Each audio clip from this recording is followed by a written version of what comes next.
আসসালামু আলাইকুম প্রিয় শিক্ষার্থীরা, কেমন আছো? আশা করি সকলে ভালো আছো। অটো প্রমোশন বা অটো পাস নিয়ে এইচএসসি ২০২৪-এর শিক্ষার্থীরা সারা বাংলাদেশের বিভিন্ন স্থানে তাদের দাবি তারা জানিয়ে যাচ্ছে এবং এ নিয়ে বিভিন্ন মহল থেকে বিভিন্ন ধরনের মন্তব্য আসছে। সমন্বয়করা কি বলছে, যারা এসএসসি পরীক্ষার আন্দোলনকারীরা কি বলছে, তাদের দাবিটা কি, এবং এসএসসি পরীক্ষার্থীদের একটা পক্ষ আছে যারা পরীক্ষা চায়, তাদের আসলে কি মন্তব্য, কেন তারা এই মন্তব্য করছেন সেটা নিয়েও কথা আছে। তাই সম্পূর্ণ ভিডিওটি একটু মনোযোগ দিয়ে দেখো এবং এই নিয়ে কিন্তু বিভিন্ন পত্রপত্রিকা বিভিন্ন নিউজ কিন্তু করা হচ্ছে। আমরাও তোমাদের সাথে নিউজগুলো কভার করছি। তো আমাদের ভিডিওটি একটু সম্পূর্ণটা দেখলে এই সকল বিষয়গুলো তোমরা একটু ক্লিয়ার হয়ে যাবে। তাই ভিডিওটা সম্পূর্ণটা দেখবে। এখানে অটো প্রমোশনের দাবিতে দ্য ডেইলি ক্যাম্পাস একটা নিউজ করেছে। এই নিউজটা তোমাদেরকে একটু পড়ে শোনাতে চাই এবং এটার মাধ্যমে বেশ কিছু বিষয়গুলো ক্লিয়ার হয়ে যাবে এবং সমন্বয়করা আসলে কি বলছেন সেটাও একটু আমরা এই ভিডিও শেষে ক্লিয়ার করব। অটো প্রমোশন সহ ২ দফা দাবিতে সারা দেশে মানববন্ধন ও বিক্ষোভ সমাবেশ করছেন এইচএসসি ২০২৩ ব্যাচের শিক্ষার্থীরা। শনিবার ১৭ আগস্ট দেশের বিভিন্ন শিক্ষা বোর্ড ও প্রেস ক্লাবের সামনে তারা এই বিক্ষোভ দেখান। রাজধানীতে এই সমাবেশ অনুষ্ঠিত হয় জাতীয় প্রেস ক্লাবের সামনে। আন্দোলনে নিজেদের দাবি তুলে শিক্ষার্থীরা জানান, দেশের ও শিক্ষার্থীদের সার্বিক পরিস্থিতি বিবেচনায় আমরা পুনরায় পরীক্ষায় বসতে চাই না। এই পরিস্থিতিতে পরীক্ষা নিলে আমাদের মূল্যবান সময় ও ভবিষ্যতের ক্ষতি হবে। তাই এসএসসি ২৪ এর স্থগিত পরীক্ষাগুলো বাতিল এবং বিকল্প পদ্ধতিতে মূল্যায়ন করে খুব দ্রুত পরীক্ষার ফলাফল দেয়া হোক।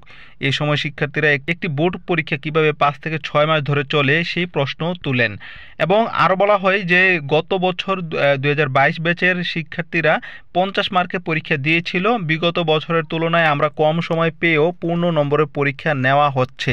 তাই এসএসসি ২০২৪-এর স্থগিত পরীক্ষাগুলো বাতিল এবং বিকল্প পদ্ধতিতে মূল্যায়ন করে খুব দ্রুত পরীক্ষার ফলাফল দেয়া হোক। এটা হচ্ছে শিক্ষার্থী যারা আন্দোলন করছে পরীক্ষার্থীদের পক্ষ থেকে।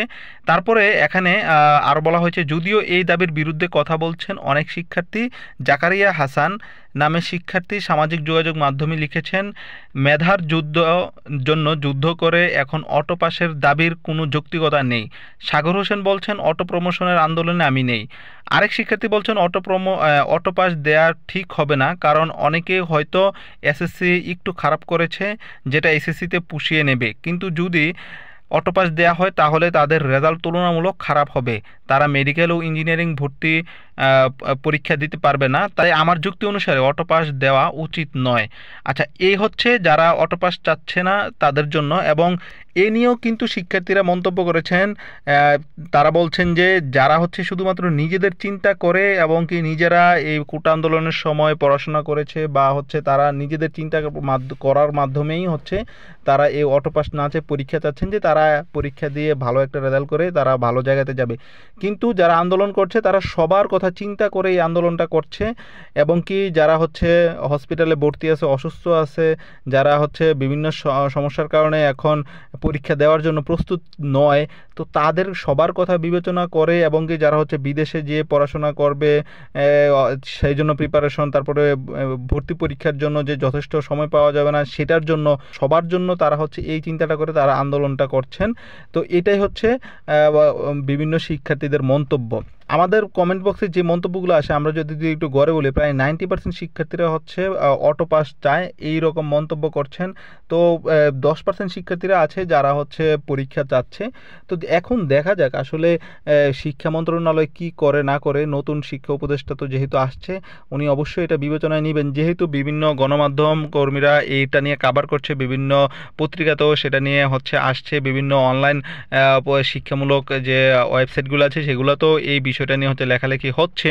সেক্ষেত্রে অবশ্যই শিক্ষা উপদেষ্টা এই বিষয়টা নিয়ে নজরে নিয়ে এটার একটা অবশ্যই যুক্তিযুক্ত একটা সমাধান নিয়ে আসবেন। এবং আরেকটা বিষয় হলো, আমাদের যে সমন্বয়করা যারা, তারা কিন্তু এখনো পর্যন্ত দুঃখের বিষয় কোনো প্রকার কোনো মন্তব্য করেনি। তবে আমরা চাচ্ছি যে তারা একটা মন্তব্য করুক, কারণ যখন তারা আন্দোলনে নেমেছিল, আমাদের যে কলেজের শিক্ষার্থীরাও কিন্তু তখন আন্দোলনে নেমে তাদের সাথে সঙ্গ দিয়ে কিন্তু তারা আন্দোলনটাকে আরও বেশি কার্যকর করেছেন।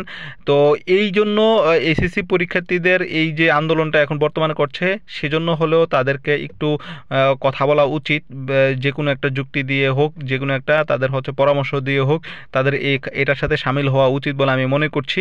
সমন্বয়করা এখনো পর্যন্ত কোনো কথা বলেনি, এটা একটু দুঃখজনক। তবে আমার মনে হয় যে তারা এটা নিয়ে একটা অবশ্যই কথা বলবেন বা বলা উচিত। তো এটা নিয়ে তোমার কি মন্তব্য, তুমি একটু কমেন্টে জানিয়ে দাও। এটা হচ্ছে সর্বশেষ আপডেট এখন পর্যন্ত। আমরা এই এই যে তোমাদের অটোপাসের যে আন্দোলন বা তোমরা যে মানববন্ধন করছো সেটা নিয়ে আমরাও তোমাদের সাথে এগ্রি করছি। তো যেন একটা সঠিক একটা সিদ্ধান্ত আসুক। তারপরে আমি পাশাপাশি তোমাদেরকে বলবো যে পড়াশোনাটা তোমরা চালিয়ে যাও, কারণ পড়াশোনাটা দরকার আছে। যদি পরীক্ষা নাও হয় সেক্ষেত্রেও দরকার আছে ভর্তি পরীক্ষার জন্য। তাই আমি বারবার বলছি পড়াশোনাটা চালিয়ে যাও। সকলে ভালো থাকবা, সুস্থ থাকবা, আমাদের চ্যানেলটার সাথে যুক্ত থাকবা শিক্ষামূলক সকল আপডেটগুলো পাওয়ার জন্য। সকলকে ধন্যবাদ। আসসালামু আলাইকুম।